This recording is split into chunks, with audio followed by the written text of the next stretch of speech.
mini multi-tool 10-in-1 from WorkPro. I-unbox natin and gawa tayo ng quick review. So, ang gumawa nito ay yung company na to, no? Hangzhou Great Star Industrial Company Limited sa China. And medyo nag-research tayo ng konti.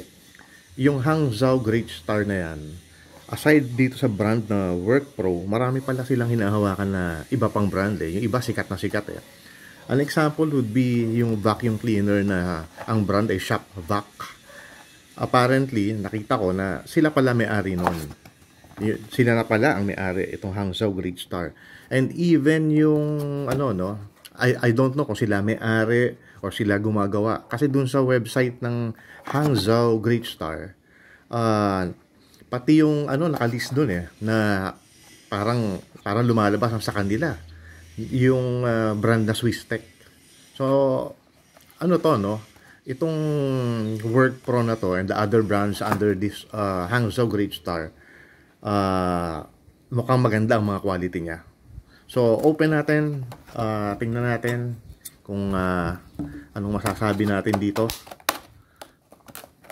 Ito lang yung mga blister packaging na ganito, titibay eh.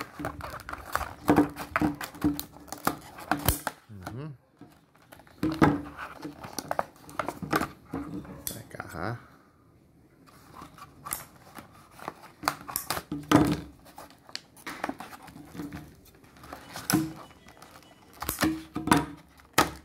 Wow, ang tibay. So ito yung kanyang tool. And teka, bago natin simulan yung review, open na rin natin tong itong pouch. Grabe, ang tibay naman ito.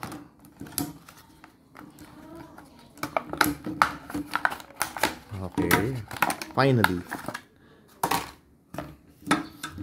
So okay, this is the scissors based mini multi-tool from WorkPro. At may kasama siyang pouch. Ayan. Well, yung pouch niya, wala akong masabi. Magandang quality. Okay na okay siya. Now we concentrate and try to review this tool. First off, tingnan natin kung gaano siya kabigat o gaano siya kagaan. So, again, meron tayong weighing scale.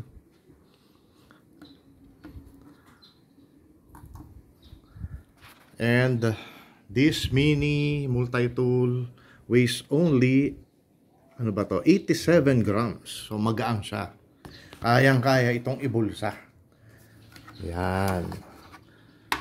So sasara ko lang muna para makilatis natin yung itsura niya. So yan siya makinis, maganda. May quality ang pagkakagawa. Kitang-kita mo na na pulido ang yari nito At ito, tingin ko aluminum to Itong pinaka-scale niya. So, maganda siya, Yung color combination niya, blue and then red. Tapos, ayun, nakalagay WorkPro. Tingnan niyo yung pagkakagawa, makinis. Ayan, Quality siya, quality. Panalo to.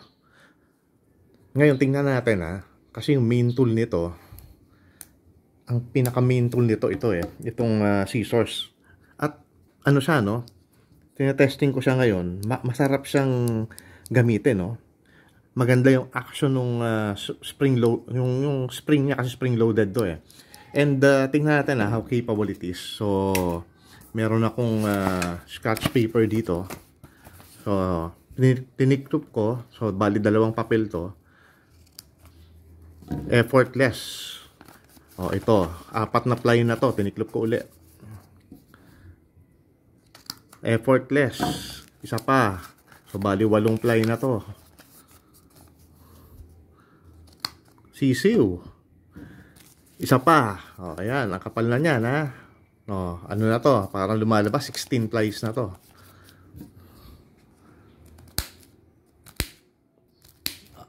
Bali wala, kayang-kaya. Ang ganda ng nito, scissors nito.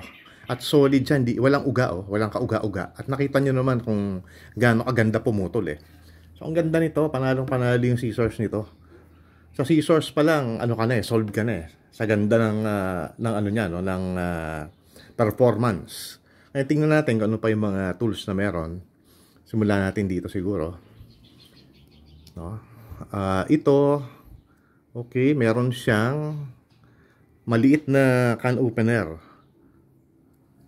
At the same time, ewan ko kung ito ay ano ba to? Parang wire stripper eh. Oo, tama, wire stripper to. And hindi siya naglalak, ano? Although once na nabuksan mo siya, matigas siya. Hindi siya agad-agad babalik. Another tool would be ito. Ano ba to? Okay, this is a mini Phillips screwdriver. Ayan. Hindi rin naglalak. Pero okay din siya kasi ang tigas eh. Hindi agad-agad babalik.